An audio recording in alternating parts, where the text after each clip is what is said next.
नमो नमः। आज आपण आदिशंकराचार्यांनी रचलेल्या श्री गणेश भुजंग स्तोत्राचं पठण करणार आहोत। रणक्षुद्र घंटानिनादाभिरामं चलत्ताण्डवोदण्डवत्पद्मतालं लसत्तुन्दिलाङ्गोपरिव्यालहारं गणाधीशमीशानसूनुं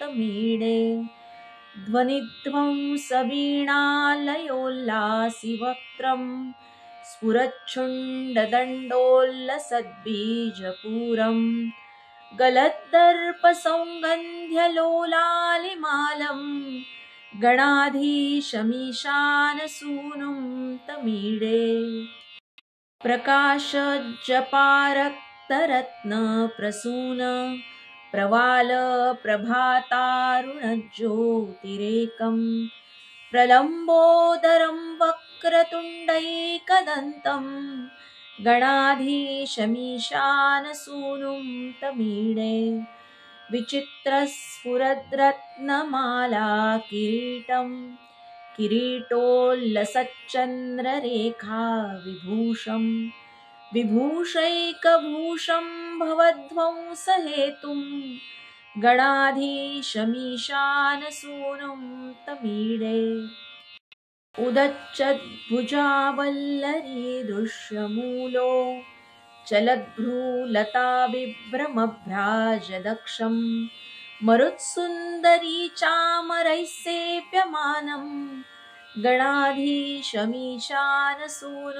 तमीडे स्फुरत्निष्ठुरालोलपिङ्गाक्षितारं कृपाकोमलोदारलीलावतारं कलाबिन्दुगं गीयते योगिवर्यै गणाधीशमीशानसूनुं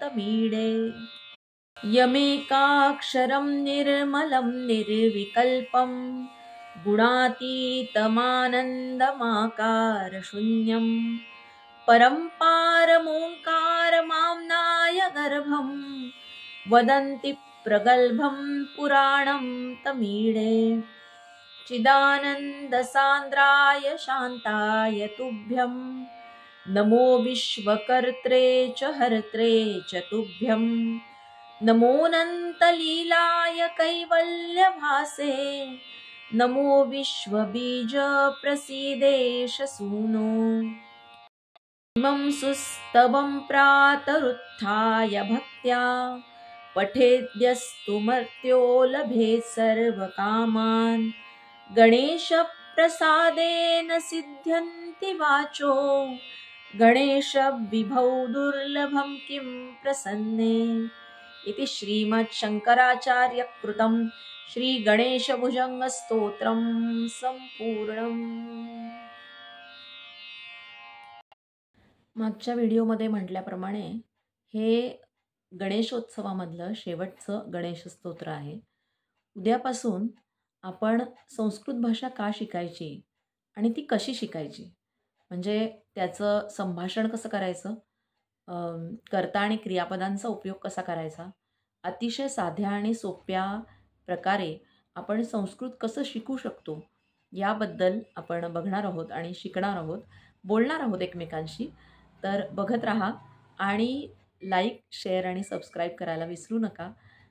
नवीन नवीन स्तोत्रांचा मराठीत अर्थ, संस्कृत बोलण्यासाठीचा सराव आणि संस्कृत भाषेचा काय उपयोग होतो हे सगळं समजून घेण्यासाठी म्हणून या चॅनलला सबस्क्राईब करा, शेअर करा आणि जास्तीत जास्त लोकांपर्यंत पोहोचवा।